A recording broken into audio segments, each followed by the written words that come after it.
Shalom, selamat pagi, Ibu Bapak, saudara-saudara.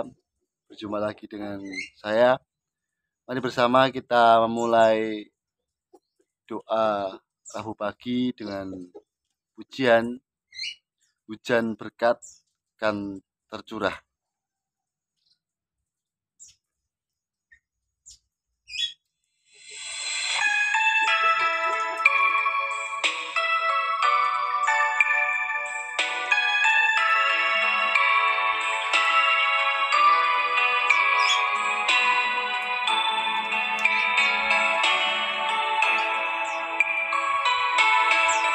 Hujan berkat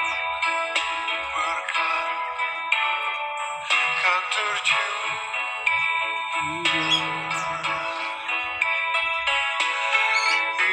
Itulah janji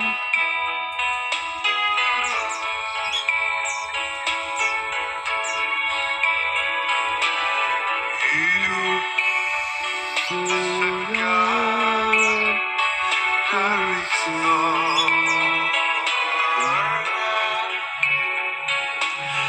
kan diberi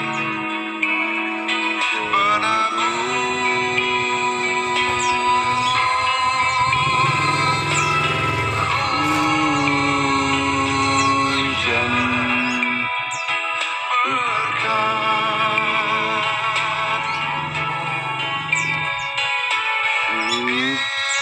itu yang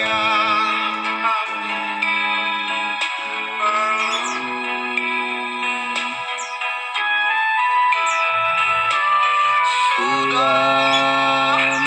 menetes biar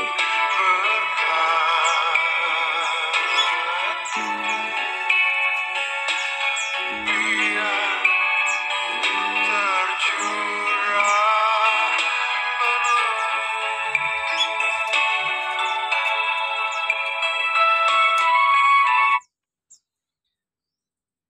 hujan berkat kan tercurah menjadi doa kita pada pagi hari ini. Mari bersama kita masuk dalam doa sebelum membaca apa yang menjadi isi Alkitab pada pagi hari ini. Mari kita berdoa. Mengucap syukur ya Tuhan untuk setiap hal yang boleh kami alami sampai pada hari ini. Kami merasakan sukacita Tuhan bila pagi hari ini kami boleh bersama akan belajar, akan bersama berdoa, merenungkan sabda-Mu. Kiranya Engkau yang memberkati kami, mampukan kami Tuhan untuk dapat memahami, mengerti, terlebih nantinya melaksanakan apa yang menjadi kehendak-Mu dalam kehidupan kami sehari-hari. Tuhan, inilah kami dalam segenap keberadaan kami. Kiranya Engkau yang memberkati kami, menemani kami dalam setiap langkah pergumulan kehidupan kami. Di dalam nama Kristus Yesus kami berdoa. Saudara-saudaraku, bacaan kita akan terambil dari Injil Yohanes. Injil Yohanes 9. Yohanes 9 ayat yang pertama sampai yang ke-7. Tapi secara perikop kita akan belajar dari Yohanes 9 ayat pertama sampai yang ke-41. Tapi saya akan bacakan ayat yang pertama sampai yang ke-7. Nanti silakan Ibu Bapak dan saudara-saudara kalau berkenan dibaca dari ayat yang pertama sampai yang ke-47. LAI memberikan judul Orang yang Buta Sejak Lahirnya. Waktu Yesus sedang lewat, ia melihat seorang yang buta sejak lahirnya. Murid-muridnya bertanya kepadanya, "Rabi, siapakah yang berbuat dosa? Orang ini sendiri atau orang tuanya, sehingga ia dilahirkan buta?" Jawab Yesus, "Bukan dia dan bukan juga orang tuanya, tetapi karena pekerjaan-pekerjaan Allah harus dinyatakan di dalam Dia. Kita harus mengerjakan pekerjaan Dia yang mengutus aku. Selama masih siang akan datang malam, di mana tidak ada seorang pun yang dapat bekerja. Selama aku di dalam dunia, akulah terang dunia. Setelah ia mengatakan semuanya itu, ia meludah ke tanah dan mengaduk ludahnya itu dengan tanah, lalu mengoleskannya pada mata orang buta tadi, dan berkata kepadanya, "Pergilah, basuhlah dirimu dalam kolam Siloam." Siloam artinya yang diutus. Maka pergilah orang itu, ia membasuh dirinya, lalu kembali dengan matanya sudah melek. Demikianlah sabda Tuhan. Yang berbahagia ialah mereka yang mendengarkan dan yang melakukannya dengan setia dalam kehidupan sehari-hari. Haleluya.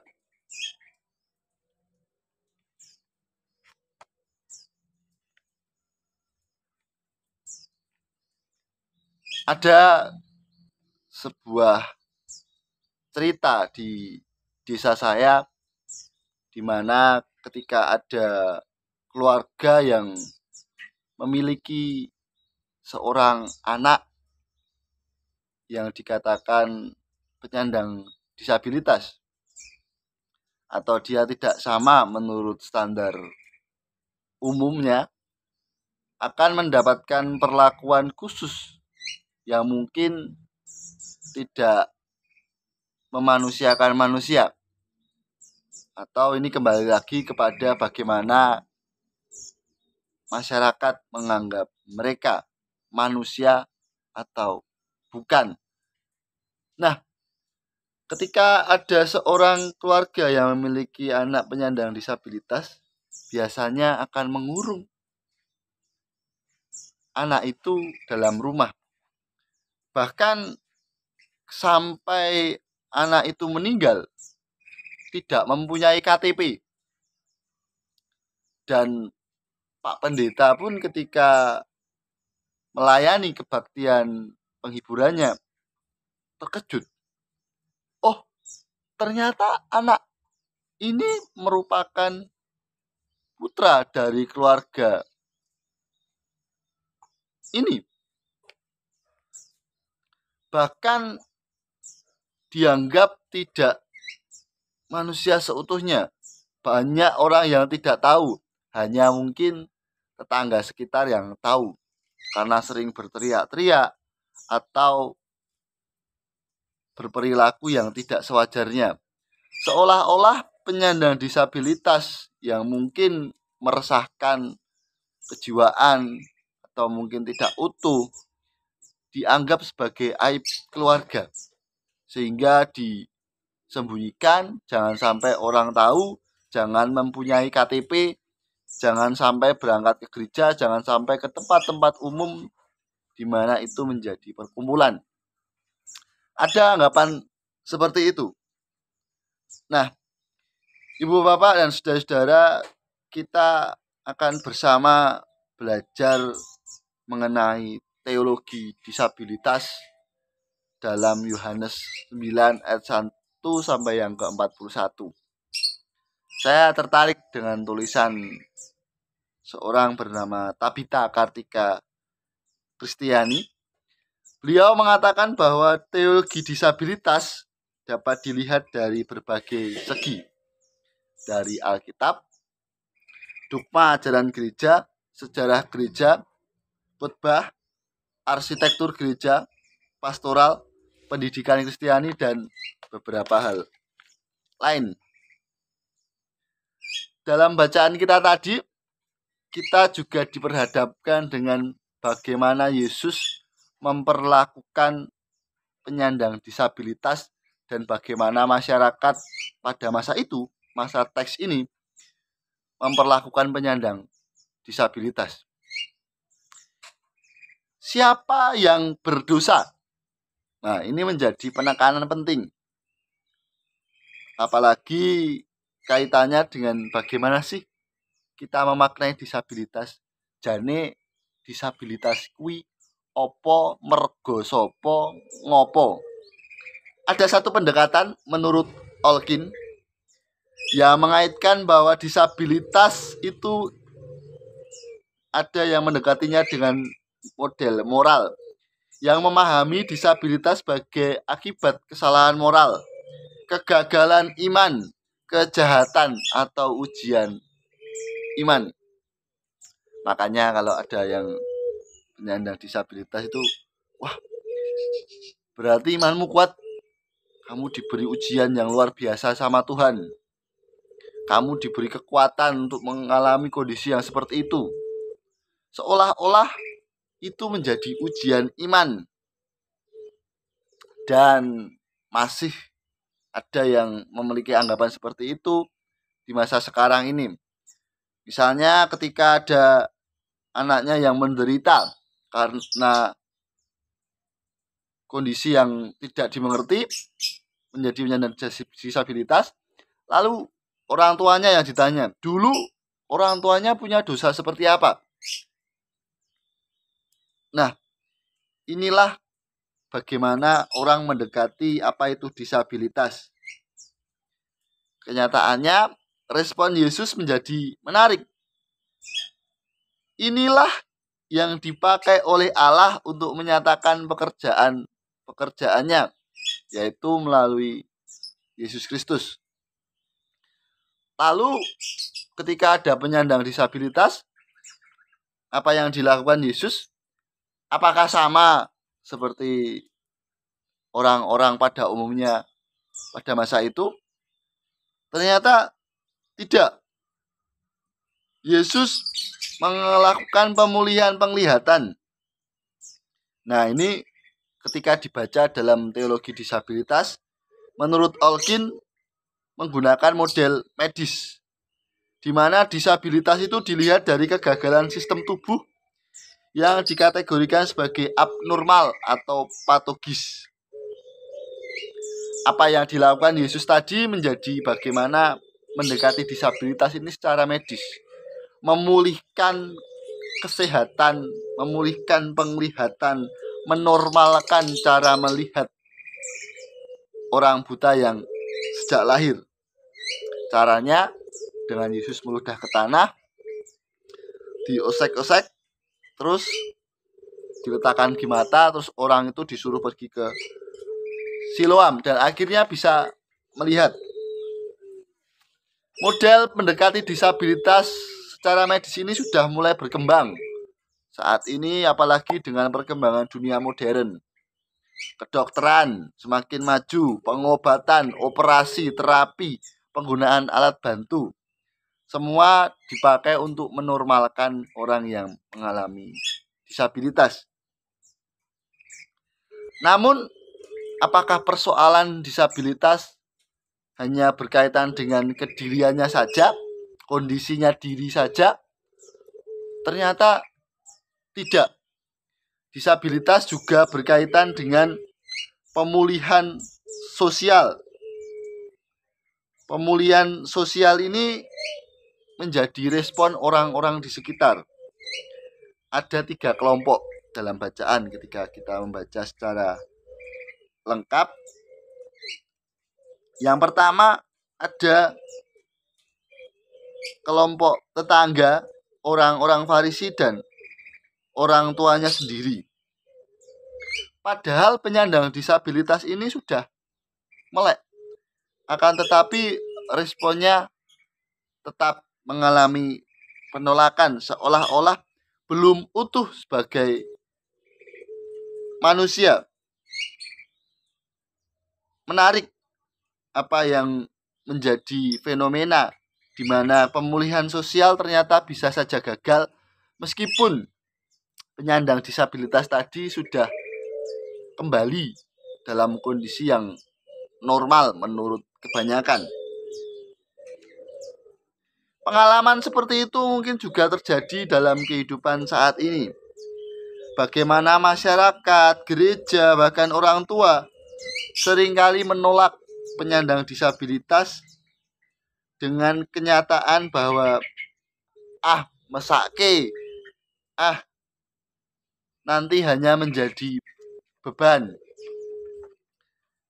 Artinya banyak penyandang disabilitas yang hanya tinggal di rumah sekalipun ia memiliki kemampuan khusus untuk bekerja.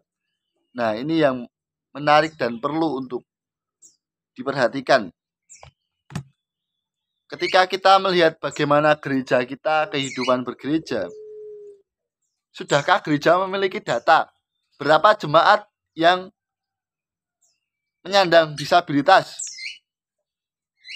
Atau tidak usah mengenai data, apakah akses gereja sudah mendukung penyandang disabilitas? Alkitab Braille, audio, penerjemah bahasa isyarat, dan berbagai hal yang mendukung disabilitas ini juga merasakan safe, nyaman ketika di gereja. Lalu, apakah ada orang tua yang membawa anaknya ke gereja meskipun tahu penyandang disabilitas, mengikuti katekisasi, menerima perjamuan kudus, membaca perikop ayat yang mendukung, menyemangati mengenai penyandang disabilitas? Bagaimana dengan orang tua?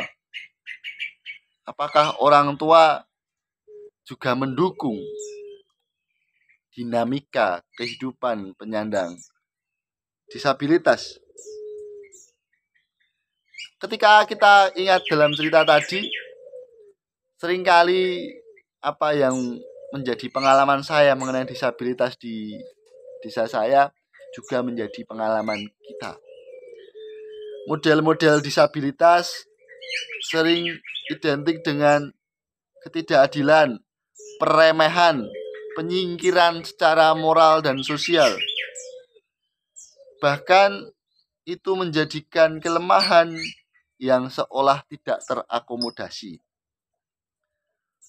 Lalu bagaimana dan seperti apa yang kita perlu lakukan?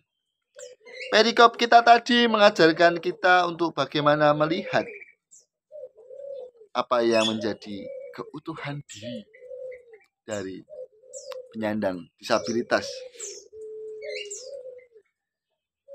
Dalam hal ini saya terbantu dengan apa yang dilakukan Yesus itu juga menggunakan model solidaritas.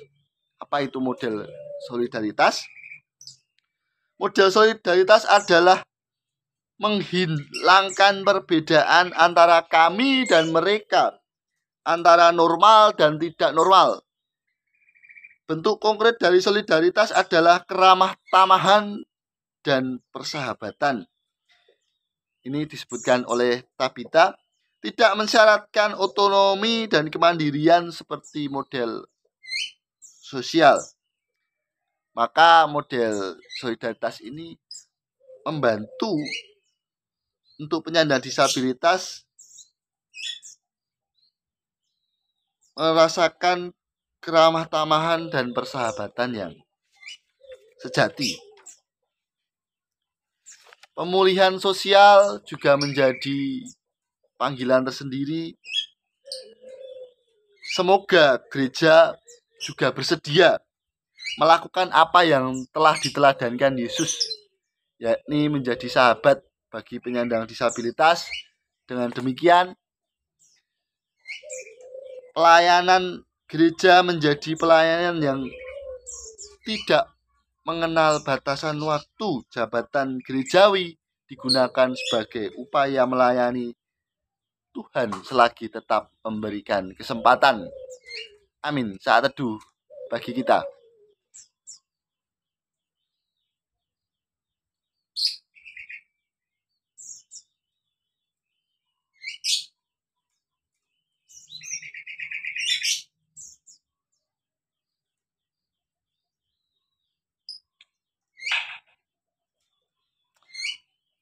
Saat teduh cukup, mari bersama kita masuk dalam doa penutup. Kita berdoa. Terima kasih Tuhan Yesus atas segala penyertaan-Mu di mana kami boleh merayakan apa yang menjadi iman kami. Terima kasih Tuhan untuk penyertaan-Mu. Pada pagi hari ini kami boleh bersama belajar, kami boleh bersama menghayati apa yang menjadi sabda-Mu. Tuhan, Engkau yang memberkati kehidupan kami, Engkau yang memimpin setiap langkah kehidupan kami. Kiranya Engkau yang menyertai apa yang menjadi pergumulan-pergumulan kami. Tuhan yang memimpin setiap langkah pergumulan kami.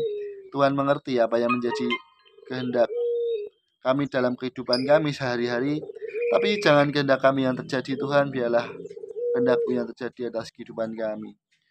Tuhan, Engkau tahu apa yang menjadi pergumulan kami dalam kondisi sakit, dalam kondisi terpuruk, dalam kondisi lemah.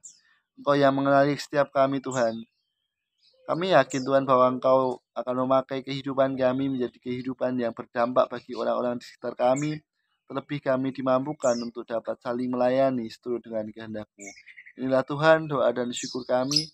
Di dalam nama Kristus Yesus, Engkau yang telah memimpin dan menemani setiap derap langkah kehidupan kami. Terima kasih Tuhan. Amin. Kita akan bersama menyanyikan sebuah lagu, doa Yabes.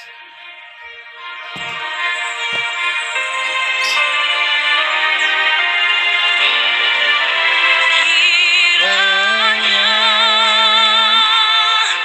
Engkau memberkati aku berlimpah-limpah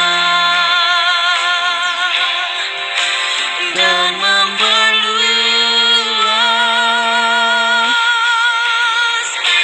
daerahku, dan kiranya Engkau menyertai aku dan melindungi aku daripada malapetaka, sehingga kesakitan tidak menimpa aku.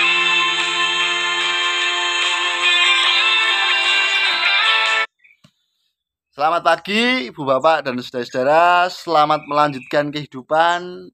Kiranya Tuhan memberkati setiap karya dan pelayanan kita.